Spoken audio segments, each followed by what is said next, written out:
J'ai un peu réfléchi à comment j'allais pouvoir, me créer une espèce de routine pour les prochains épisodes.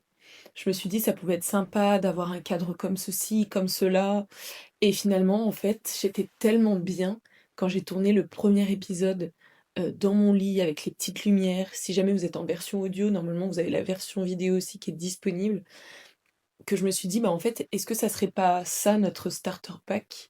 Genre le lit, les petites lumières, mes écouteurs qui me servent de micro avec un nœud à l'intérieur. Et puis ben Michel qui est là avec nous pour nous accompagner autour de ce nouvel épisode. Aujourd'hui, je voulais aborder un truc que j'ai vécu comme un énorme échec au moment voulu. Enfin, c'est pas très français, mais en tout cas que j'ai vécu comme un échec à ce moment-là et qui aujourd'hui est tellement une leçon de ouf que je suis persuadée que ça pourra vous aider, peu importe l'étape où vous en êtes dans votre process de lancer votre projet, partager vos idées sur les réseaux sociaux, peu importe. Je sais pas exactement comment je vais appeler cet épisode, donc peut-être que vous l'aurez vu dans le titre, et peut-être que vous ne l'aurez pas vu, et dans ce cas-là, j'arrête le suspense. Aujourd'hui, on va parler de la fois où j'ai plagié une créatrice de contenu. C'est très compliqué à dire à haute voix, parce que pour être honnête, quand je l'ai fait, j'avais la tête tellement dans le guidon que je me rendais pas compte que j'étais en train de faire du plagiat. Laissez-moi peut-être vous expliquer un petit peu comment j'en suis arrivée là, pourquoi est-ce que j'ai fait ça, et où est-ce que ça m'a mené, et quelles sont les conséquences, en tout cas quelle est la leçon au travers de ça.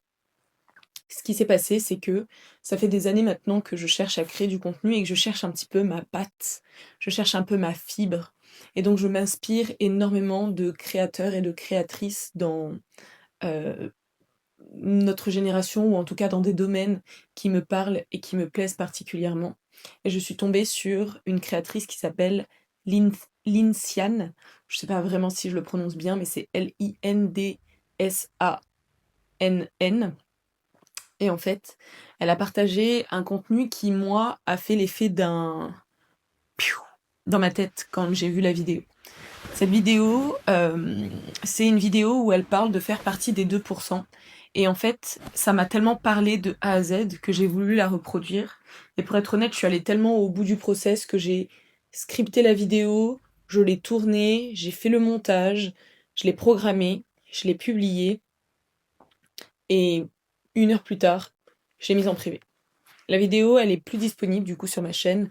J'ai eu le temps uniquement d'avoir quelques retours. Je vais vous expliquer un petit peu le cheminement au travers de tout ça.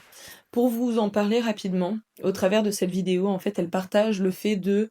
euh, en fait, c'est un concept qui a été un petit peu, pas vraiment inventé, mais qui a été mis à l'écrit par un scientifique, je crois. Et en fait, il explique qu'aujourd'hui, on est dans un monde où tout va tellement très très vite et tout est organisé pour que ça aille très vite, que on a la flemme, en fait, de prendre les escaliers et on préfère prendre l'ascenseur.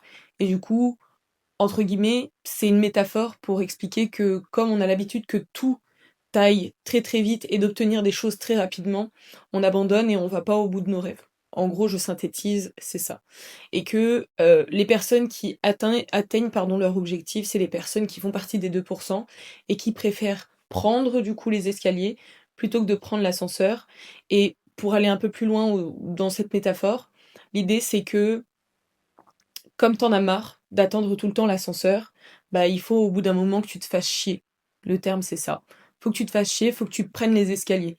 Et il y a un petit peu ce truc où, comme on est conditionné aussi à aller vers l'ascenseur, parce que là l'ascenseur il est beau, les lumières elles sont belles, il y a un miroir à l'intérieur de l'ascenseur donc tu peux te regarder. Tout est fait pour que tu ailles vers l'ascenseur et tout t'empêche d'aller vers les escaliers. Les escaliers c'est lugubre, la lumière elle est moche, tout est en béton, c'est au fond, dans un truc derrière un panneau, la porte coupe-feu, enfin, c'est horrible. Mais du coup, ce qui fait que nous-mêmes, en fait, on se conditionne, enfin, toute la vie est conditionnée pour obtenir et avoir des choses rapides. Genre, En gros, c'est le concept de la vidéo et c'est le concept qui est partagé à l'intérieur. Et j'ai eu un énorme déclic en fait quand j'ai vu cette vidéo parce que moi-même, c'est le déclic que j'ai reçu. Enfin, en fait, j'ai pas eu un déclic en voyant cette vidéo, je trouvais que c'était très bien raconté par rapport à un déclic que moi j'avais eu dans ma vie et dont j'ai parlé dans le premier épisode qui était vraiment, j'ai la sensation de passer à côté de ma vie. Et du coup, j'ai mis en place ces dernières années énormément de petites actions qui font que aujourd'hui, j'ai beaucoup plus confiance en mes capacités à réussir ou à vivre un échec. On a été coupé, quelqu'un a essayé de m'appeler. Peu importe. Ce que j'étais en train de dire, en tout cas, c'est que comme j'ai mis en place toutes ces routines, en fait, j'ai fait ce que 2% de la population font, c'est-à-dire qu'aujourd'hui, 98% des gens préfèrent prendre l'ascenseur plutôt que de prendre l'escalier et donc se faire chier à aller vers leur objectif. Bref, ça c'était l'objet de la vidéo. Et quand j'ai vu cette vidéo, c'était tellement bien expliqué qu'en fait, je me suis dit, il faut absolument que je la traduise, cette vidéo, il faut absolument que je la fasse. Je me suis pas rendu compte que j'étais en train de faire du plagiat. Je me suis dit, il y a tellement de personnes qui ne parlent pas anglais qui pourront voir ce contenu. euh, enfin, en tout cas, qui pourront pas le voir, ce contenu, parce qu'il est en anglais, qu'il faut que je le fasse en français. Et donc, je l'ai traduit de A à Z, je l'ai réalisé. Vraiment, j'ai tout fait, je l'ai scripté, je l'ai filmé, j'ai tourné, je l'ai monté, je l'ai publié. Et en fait, j'étais tellement fière de mon truc que je me suis pas rendu compte que je faisais du plagiat. J'ai eu quelques doutes quand même. J'ai partagé mon script à Claude, donc qui est une IA, et je lui ai posé la question. Je lui ai dit, selon toi, est-ce que c'est du plagiat, voici la transcription de la vidéo originale, voici la transcription de ma vidéo, qu'est-ce que t'en penses? Il me disait, c'est vrai que ça y ressemble à 70%, mais vas-y, fais-le, de toute façon, il faut que t'essayes. Mon micro a coupé pour une raison que j'ignore. Mais bref, du coup, en fait, l'IA me disait que ça y ressemblait, mais qu'il fallait que je teste. Pleine de confiance, j'ai publié la vidéo, je l'ai partagée aussi sur TikTok, et là j'ai vu un commentaire, deux commentaires de personnes qui me disaient mais cette vidéo c'est du copier-coller, ah mais cette vidéo c'est celle de et qui citait la personne. Et là je me suis dit mais non, attends, je suis en train de copier-coller le contenu de quelqu'un. Ce qui a été pour moi quelque chose de naturellement pas faisable quand je cherchais des inspirations pour moi créer du contenu, que ce soit au travers de la direction artistique des personnes, du sujet dont ils parlaient, apporter mon point de vue, toutes ces choses-là, pour moi c'était important d'y apporter mon âme. Et en fait là je me suis retrouvée à la tête dans le guidon sans me rendre compte, faire du plagiat de A à Z. Et ça s'est tellement ressenti du coup qu'il y a d'autres personnes qui me l'ont dit. J'ai eu un doute, mais je l'ai fait. Et finalement, quand la vidéo est sortie, j'ai eu pas mal de vues très rapidement. Mais en fait, cette vidéo, c'était pas moi. Et donc, à ce moment-là, je me suis sentie très honteuse. Et il m'a fallu quand même quelques jours avant de repartager du contenu sur ma chaîne. D'ailleurs sur ma chaîne YouTube principale, là où je partage du vlog et des concepts, des choses qui me plaisent, vraiment avec beaucoup d'authenticité, j'ai eu l'impression en fait de un petit peu me trahir moi-même entre guillemets. Et du coup j'ai eu du mal après à repartager du contenu parce que j'avais l'impression d'avoir trahi aussi l'audience et les personnes qui me suivaient puisque je prône l'authenticité et qu'à ce moment-là j'en ai manqué énormément cruellement. Donc voilà ce qui m'a amené vers ce contenu. Maintenant aujourd'hui, quelle est un petit peu la conclusion à tout ça? Comme je vous le disais, ça fait des années et des années que je publie du contenu, que je prends des lignes directrices un petit peu différentes. J'ai essayé de publier tout un tas de contenus dans tout un tas de branches différentes sans y aller jusqu'au bout et à chaque fois je changeais, je m'adaptais, je changeais, je m'adaptais, ce qui fait que j'ai mis énormément de temps, en tout cas, à trouver le chemin dans lequel j'avais envie d'aller aussi. Et en fait, en étudiant un petit peu toutes les possibilités, les stratégies et ce qu'il fallait faire, je me suis bien rendu compte d'une chose qui était importante et c'est un truc que MrBeast disait dans une de ses interviews. Aujourd'hui, ce qui est important, c'est pas de faire du copy-paste, c'est de faire du copy-taste. Le copy-paste, c'est vraiment le fait de copier et de coller. Basique. Copy-taste, tu récupères et après t'ajoutes ton goût pour le taste. Du coup, tu y mets ta patte. Il y a un truc très marquant qui m'a partagé aussi et que je trouve absolument très parlant. Quand on crée du contenu aujourd'hui, on a envie de publier ce que les autres font et pourtant on ne fait pas différemment. Je sais pas si c'est très clair. Je vais vous donner un exemple qui va vous parler et c'est un concept du coup que moi-même j'utilise et j'essaye d'avoir en tête à chaque fois que je cherche à partager du contenu. En fait, imaginons demain que voilà, vous êtes en voiture et là sur la route vous voyez une vache. Bon, rien de particulier. Vous rentrez chez vous le soir. Vous voyez, je sais pas, vos parents, votre conjoint, votre conjointe, vos enfants, et vous allez même pas aborder le fait d'avoir vu une vache parce que c'est assez banal finalement. Ça va pas vous marquer.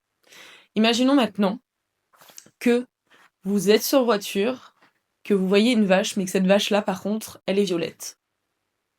Bah, cette fois-ci, le soir, quand vous rentrez chez vous, il y a quand même de fortes chances, une très grande probabilité, pour que vous parliez aux personnes dans votre domicile de cette vache violette. Et en fait, la création de contenu, c'est un peu ça. C'est le fait de sortir du lot, mais de garder les codes qui existent. Et il y a de nombreuses vidéos aujourd'hui qui existent, et il y a de nombreux créateurs qui existent. Tout le monde a sa place, selon moi, et on aura toujours notre place, puisque on a toujours des pattes différentes, avec un langage différent, enfin, tout sera toujours très identifiable, entre guillemets. Et donc, naturellement, tout le monde y a sa place. Maintenant, si on a envie de se démarquer, si on a envie de faire les choses différemment, bah, si on a envie que ça fonctionne aussi, il faut qu'on soit la vache violette. Ok. Donc ça, c'est un petit peu les conclusions que j'en ai sorties. Ça a été compliqué pour moi pendant quand même plusieurs jours de pas y penser. Je vous cache pas, j'avais super honte. J'ai fait des captures d'écran des commentaires que j'avais eus. C'est une vidéo où j'ai été très très déçue parce que j'ai pas pu la sortir alors que j'y avais mis énormément de bon cœur et j'étais persuadée que elle pourrait aider d'autres personnes. Et aujourd'hui, j'ai beaucoup de recul dessus, ça va beaucoup mieux. J'essaye aussi un petit peu, on va dire, de trouver le positif dedans et je me suis même posé la question pourquoi pas d'envoyer un message à cette créatrice de contenu pour lui dire écoute, ton contenu, je l'ai trouvé incroyable, j'ai adoré, je l'ai traduit de A à Z. Et je me suis rendu compte que ça ressemblait beaucoup à ton contenu. Est-ce que t'es OK pour que je le traduise en français? Et évidemment, je te cite à l'intérieur. Donc, j'ai hésité à faire ça. Après, je me suis dit, tu te prends un peu la tête, laisse tomber, laisse couler. En même temps, la vidéo, je la trouve vraiment géniale. Je suis persuadée qu'elle pourrait aider d'autres personnes. En même temps, je pense qu'à un moment donné, il faut apprendre à l'être d'elle et à lâcher prise. Il y a des projets comme ça qu'on essaie de lancer, il y a des projets comme ça qu'on tente, il y a des choses, on va pas au bout, il y a des choses on annule, il y a des choses on échoue, il y a des choses qui ne fonctionnent pas. Le plus important, c'est d'en tirer une leçon et le plus important surtout, c'est de continuer à faire après ça. Parce que en fait, quand on vit un échec ou un obstacle qui est assez compliqué comme ça, même s'il y a pire encore une fois dans la vie, mais il y a des trucs comme ça qui cumulés du coup te donnent même plus envie, même si c'est un échec qui peut être considéré comme ça pour une autre personne. Le fait d'avoir vécu plusieurs échecs auparavant font que en fait t'es pas prêt à te relever de ça, t'y arrives pas. Et aujourd'hui, ce qu'il faut garder en tête, c'est que si dans ton quotidien, tu as suffisamment vécu de victoires, il te faut un peu de temps quand même pour digérer, mais la finalité, c'est que tu le feras quand même, que tu te relèveras de ça pour aller au bout. Peu importe le temps que tu mettras, le plus important, c'est de le faire.